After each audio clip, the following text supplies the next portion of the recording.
You hold, I'm gonna whoop your ass, bitch. Watch. Keep running your mouth. Watch. The Untouchable True School Sports Empire proudly presents something the boxing games are missing. Hey, what's going on? It's your boy BT. I came here to talk some boxing with the thousands of True School Sports subscribers.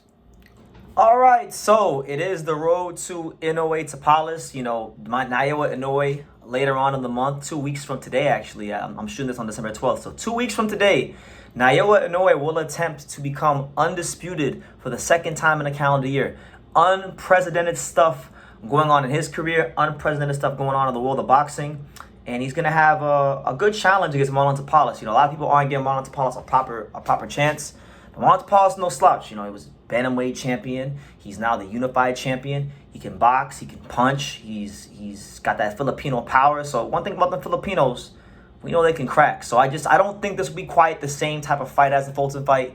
I think, you know, with Tapales, he's not going in there to box with Inoue. He's going in there to fight Inoue, and because of that, people are expecting an explosive fight, and they're not really expecting to go rounds. But you know, like I say all the time, when we just saw it with Robeisy Ramirez and Rafael Espinoza, you could have your opinion, I can have my opinion, but they fight the fights for a reason. So, with that being said, and with that being firmly established here on True School Sports, Naoya Inoue recently posted a picture of his physique heading into the fight.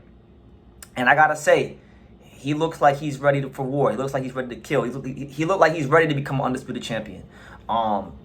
His body looks very filled out.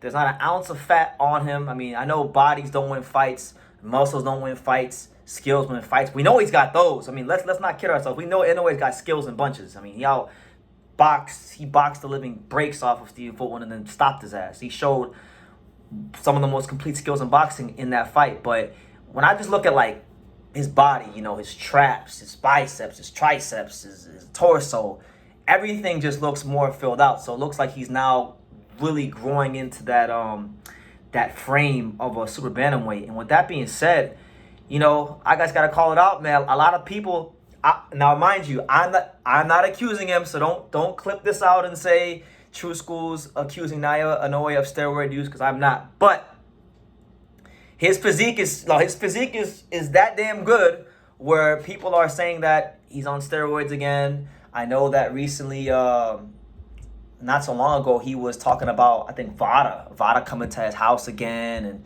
you know, so people are going to continue with the steroid accusations. Make it that what you will. But you know, at the end of the day, I've seen a lot of fighters take steroids in boxing. Even if Inoue was on steroids, his command of distance, his command of range, the way the fundamentals, how straight his punches are, no amount of steroids would ever help a fighter get those fundamentals that he has, and no amount of steroids would ever allow him to have the application to the sport that he has. You know, all those things come with time and experience and dedication to one's craft in the sport. So looking at his frame, looking at the man's physique, I'm very excited to see what an even more filled out Naoya Inoue looks like in the super bantamweight division, because, you know, when you look at just how he fought the Stephen Fulton fight, I think that sparring that he had in the USA when he was coming out to LA and Wildcard Gym, it actually made him even more slick. It made him even more like harder to hit. And you saw it in the Fulton fight. He would be right there in the pocket, you know, having that lead hand kind of down, up jabbing him, and he was outboxing him. He was bossing the fight, being that ring general, commanding the fight with his feet. And I'm looking very forward to seeing, you know, if Tapales hits Inoue with anything big early in the fight, does Inoue use his legs more? Does he show a bit more of the boxing skills? I think Tapales has the kind of style where you may actually see a bit more of the boxing skills of Naoya Inoue before he ultimately winds up, I think, stopping him. But yeah, his physique, I've seen the comments all over social media.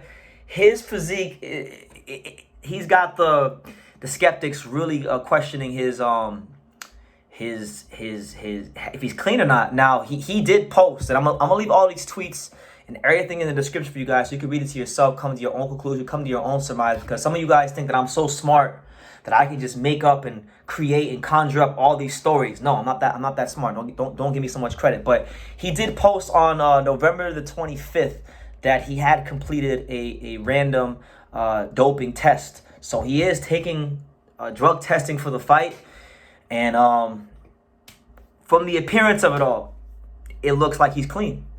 It looks like he's clean. It looks like he's been working very hard and applying himself very diligently at the Ohashi boxing gym. And I'm looking very forward to seeing what he brings to the table against Marlon Tapales. You know, we've seen throughout his career, we've seen Naoya Inoue, the boxer puncher. We've seen Naoya Inoue, the knockout artist. Now I think in this fight and in these next couple of fights, we're going to have the opportunity to continue to see Naoya Inoue, the complete fighter.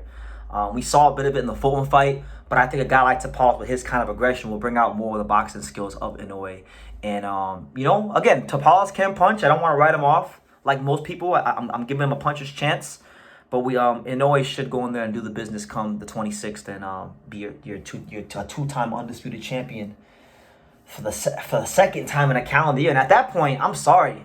For me, he'd have to be pound number one, But we'll definitely talk more about Inoue and Tapales. I'll have a video coming out soon, more from the Tapales perspective of things. But just wanted to kind of talk about that and his whole physique, because he looks like a freaking anime character, a video game character. He looks like he's ready to show the world that he is the best fighter in the world again. All respect to Terrence Crawford, all respect to Usyk and Devin Haney and all these great fighters in the sport. But right now, for me, for my money, until he gets beaten or dethroned, I think an Inoue fight by fight, performance by performance has been the most dominant fighter in the sport.